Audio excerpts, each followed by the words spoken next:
আল্লাহর আইনের আনুগত্যের পরিবর্তে এই মানবরচিত সংবিধান গণতন্ত্রের আইনের আনুগত্যের মাধ্যমে আল্লাহর উলুহিয়াতের সাথে কুফর করছে, শিরক করছে।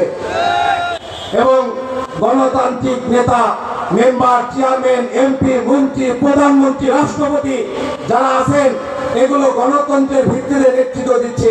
এই সকল নেতাদের নেতৃত্ব মেনে নেওয়ার কারণে তারা সমাজ রাষ্ট্র গঠন পরিচালনার ক্ষেত্রে রাসূল মুহাম্মদ সাল্লাল্লাহু আলাইহি ওয়াসাল্লামের আদর্শকে তারা অস্বীকার করেছে, অমান্য করেছে।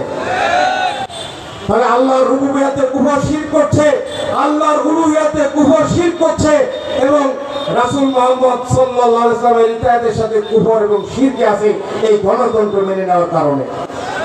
তাহলে গণতন্ত্র আল কোরআন বিরোধী ব্যবস্থা। যারা এই আল কোরআন বিরোধী ব্যবস্থা গণতন্ত্র মেনে নেয় তারা কি মুসলিম থাকে? তাহলে বাংলাদেশে 92% বা যাই বলেন মুসলিম দাবি করতেছে, আসলে গণতন্ত্র মেনে নেওয়ার কারণে তারা কি মুসলিম? আল্লাহ আল কোরআনে তাদেরকে মুসলিম বলেনি। মুসলিম কারা জানেন? যারা আল্লাহর কাছে আত্মসমর্পণ করছে জীবনের সকল ক্ষেত্রে, রাষ্ট্র গঠনের ক্ষেত্রে কার কাছে আত্মসমর্পণ করছে? কিন্তু বাংলাদেশের জনগণ গণতন্ত্র মেনে নিছে, জনগণ ক্ষমতার উৎস, জনগণ মালিক, জনপ্রতিনিধি হয়, তাই না? গণতন্ত্রে কি প্রতিনিধি হয়? জনপ্রতিনিধি হয়।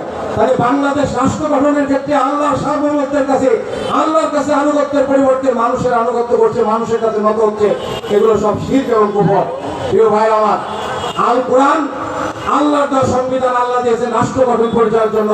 গণতন্ত্র ইবলিসের বানানো সংবিধান, ইবলিস ইহুদি খ্রিস্টানদেরকে দিয়ে বানিয়েছেন, এটাও রাষ্ট্র গঠন পরিচালনার জন্য। আমরা ইসলামী সমাজ আপনাদেরকে উদাত্ত আহ্বান জানাচ্ছি, আপনারা এই আল কোরআন বিরোধী সংবিধান গণতন্ত্র ত্যাগ করুন, অমান্য স্বীকার করুন, আল কোরআনকে সংবিধান গ্রহণ করে ঈমান আনুন, মুসলিম হন। এই জাতির মানুষ সমাজ রাষ্ট্রের ক্ষেত্রে গণতন্ত্র নামক সংবিধান মেনে নিয়ে আল্লাহর সার্বভৌমত্বের সাথে কুফর করেছে, শিরক করেছে।